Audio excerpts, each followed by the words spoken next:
Okay, so the next one we have is actually writing the name and actually writing the formula for it. Okay, so what I'd like you to have a look at is calcium chloride here. Okay, so these are the steps. You need to firstly work out what the chemical symbol is, and then you need to work out the valency. Now calcium is in group 2, so calcium is in group 2, chlorine is in group 7. So from what I said before, calcium is going to lose 2 electrons, chlorine is only going to lose 1 or gain 1 electron. Okay, so that's what we have here. That's the equation. So calcium 2+, meaning by it's going to lose 2 electrons. When bonded with chlorine, which is 1, what do we form here? Okay. Now the simple method is obviously just to add them together, but you can see how we're losing 2 electrons here, and we're only gaining 1 electron. So there's an imbalance, because what we want at the end is a net charge of 0. Okay, so the logical way of working it out is if I only have 1 negative charge and I have plus 2 positives, then I will need at least 2 negative 1 minus chlorine atoms, ions, to equal this out. So this will be rewritten as calcium chloride 2. Now if I have 2 chlorides, it's 2 minus with calcium 2 plus. Remember, this little 2 here represents 2 chlorine atoms. Okay, so that's the way we go about it. There is obviously a more simple way. So that's just the explanation of how it works in terms of the maths. So if it was 2 plus 1 minus, we get an overall net charge of 1. So that's not what we want, not neutral. But if we do 2 plus 2 minus, that is 0. So that's what we're aiming for. The other thing you can work out is the crisscross method. So first thing is we have calcium 2 plus and we have chloride 1 minus.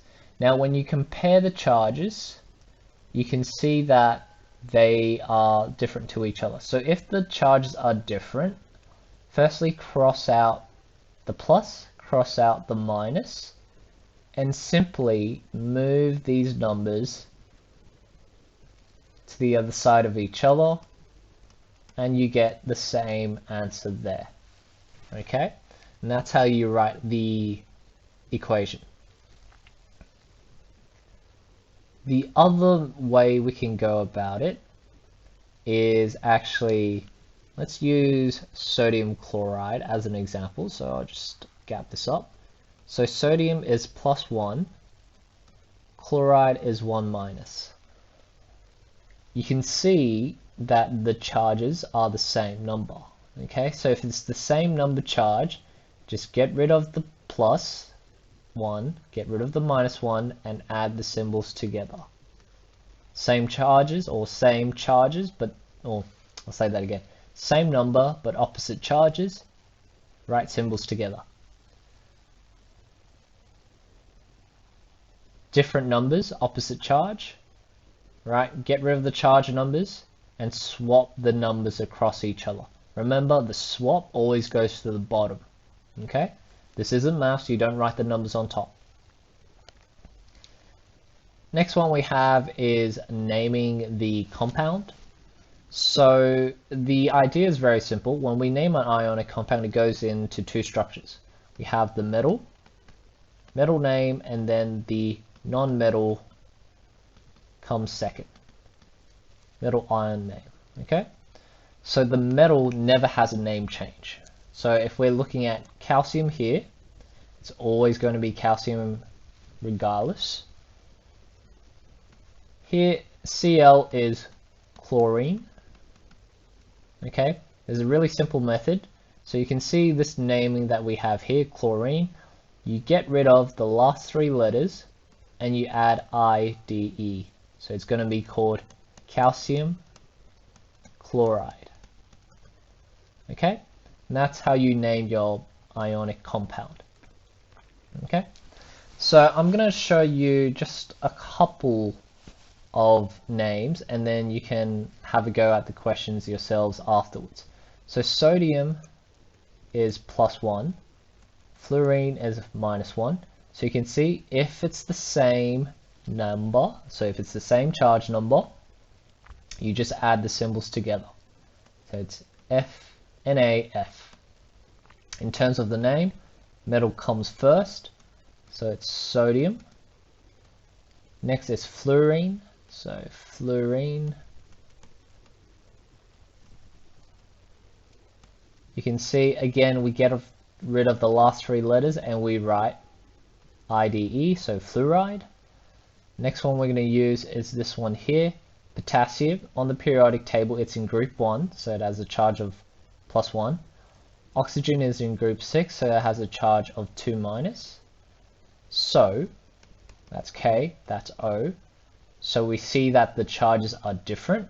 We're going to move the numbers, we're going to exchange the numbers across each other. So it's going to be K, 2, O. You can write the 1 there, but it's redundant, so you can leave it as it is. The name is going to be called potassium. Alright, same idea again. Metals don't change names. Last one is then oxygen. So oxygen. Now oxygen's slightly different, similar with nitrogen.